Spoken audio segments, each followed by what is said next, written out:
It's been a long time since I've done anything on this channel, so the first thing I should do is explain why.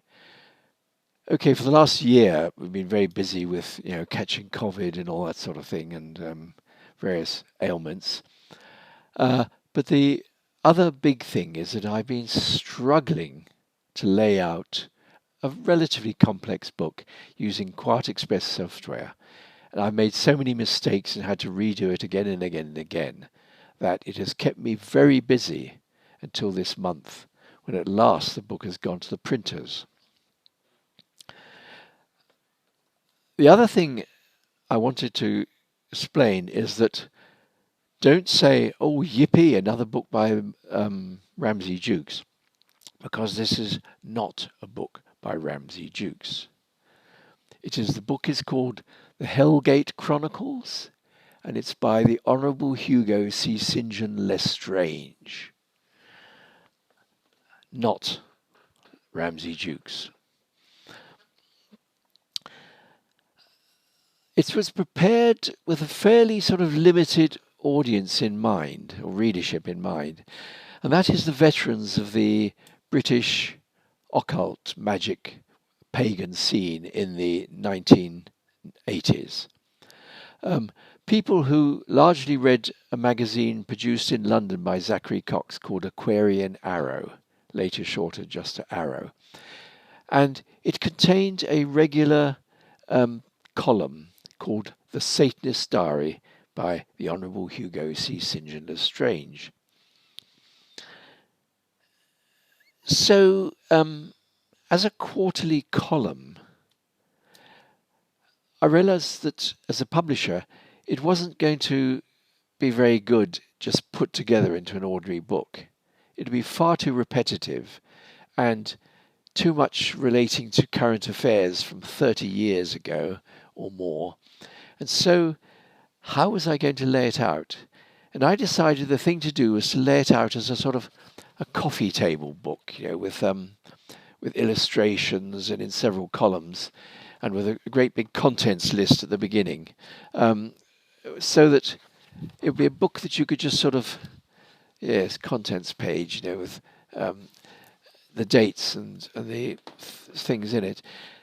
So it's a book that you would sort of have around and you would open it and dip into every now and again and read it like that, rather than a text read right the way through, which is one reason it's not going to come out as a Kindle or a different format.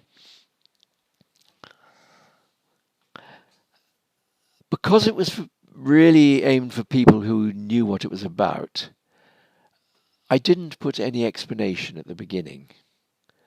But in case it got into other hands, I put an appendix at the end. So I thought I'd explain roughly what is in the appendix.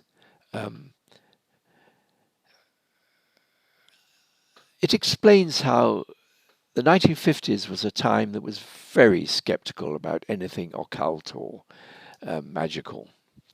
Much more skeptical than people are nowadays. And so there wasn't much stuff around in the way there is now. Well, as a kid who was interested in that, I was thrilled when I came across a book in the school library called Strange Conflict by Dennis Wheatley.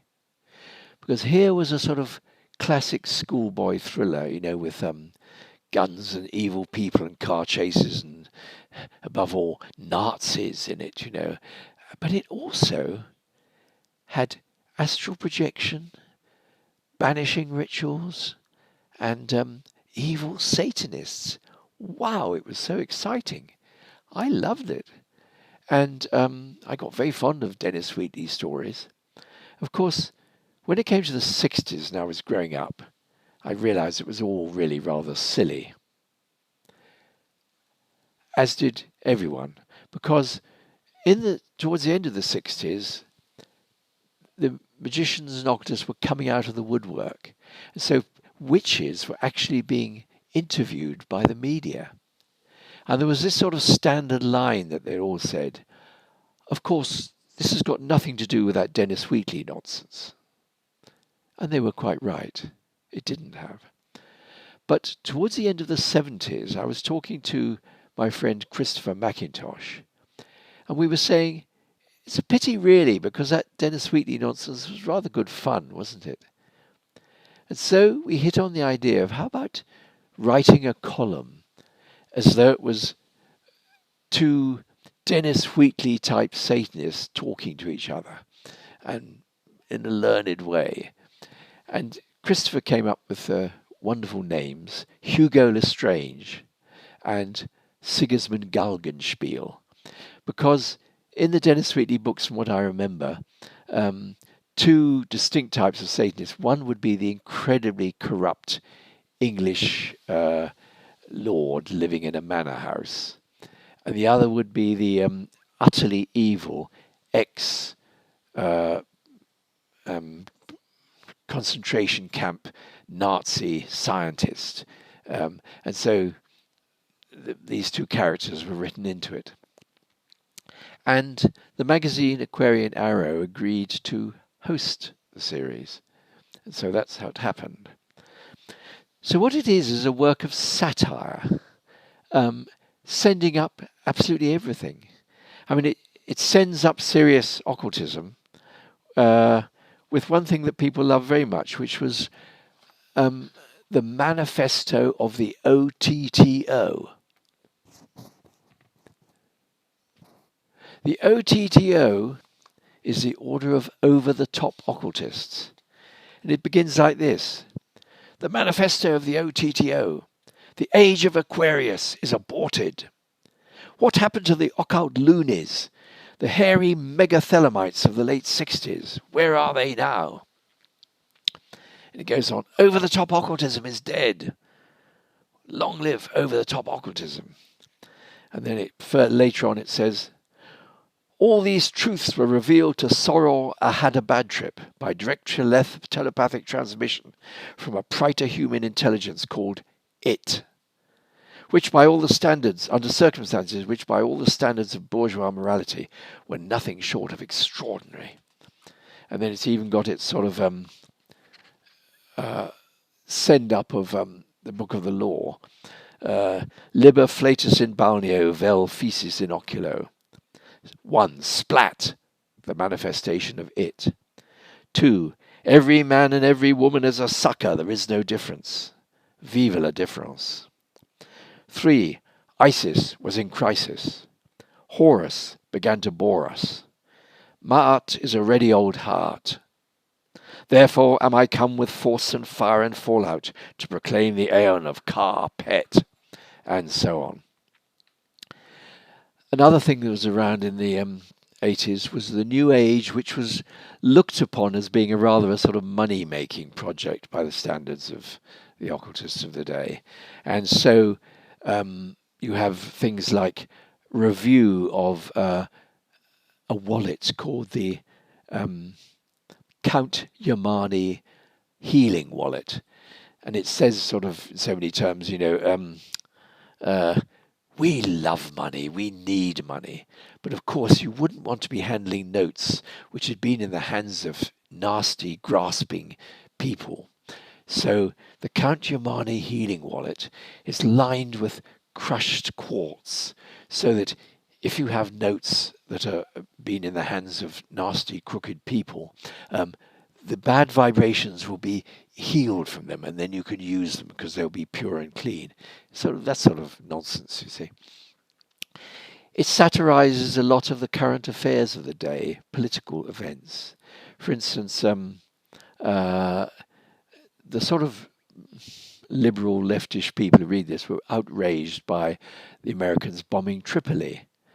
And so there's the true account of what happened behind the scenes before Tripoli was bombed. And then other sort of occult news of the day, one I particularly liked was backtracking. I don't know if you've heard about backtracking nowadays, but there was this time when the transition from vinyl records to tape meant that it was suddenly possible or much easier to play music backwards. And what happened was a lot of sort of anti-occult Christian groups started playing pop songs backwards and imagining they heard satanic invocations in them. I mean, one example I think was the sort of rather religious song by George Harrison, My Sweet Lord, or something like that. And if you played it backwards, you get this sort of sounds. And at one point you hear, Hail Satan. Did you hear that? Hail Satan. Wow. You'd say, yeah, but I mean, this is a very devout record. And in fact, there's just one little fragment like that played backwards. They say, but what is played backwards bypasses the conscious mind. It goes straight into the unconscious. So can you imagine the impact on young people today when they're listening to this stuff and being infected with evil satanic messages? Shocking. Well, you see, Satanist Diary took this very seriously. They said, we've been listening to a lot of things backwards and we're absolutely shocked. We played the BBC Sunday service backwards, and you'll never know what we found. We heard perfectly clearly the Lord's Prayer said backwards. Now, everyone knows there's no more powerful invocation of Satan than the Lord's Prayer being said backwards. But if it's played backwards, it goes straight into the unconscious, bypass the conscious mind, which means that anyone who says the Lord's Prayer is actually invoking Satan by the most powerful ritual possible and doing it in the way which bypasses the conscious mind, the most powerful way. This is really disturbing. And so on. That shows a sort of, the level of silliness we're dealing with in this satirical work. So, I don't want people to say, another book by Ramsey Dukes. It's by the Honourable Hugo C. St. Lestrange. And why is it coming out so late? Because I'm incompetent as a publisher. The other problem that I have bringing it out now is that it's a work of satire about many years ago.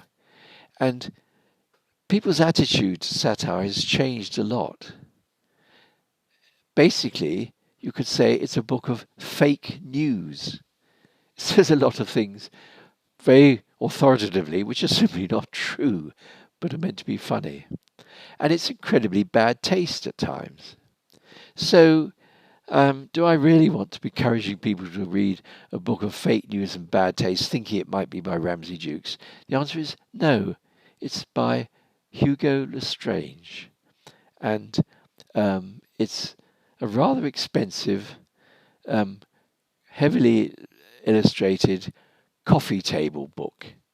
And that's what's been keeping me so terribly busy for a long time. And I'm very glad the effort is now over.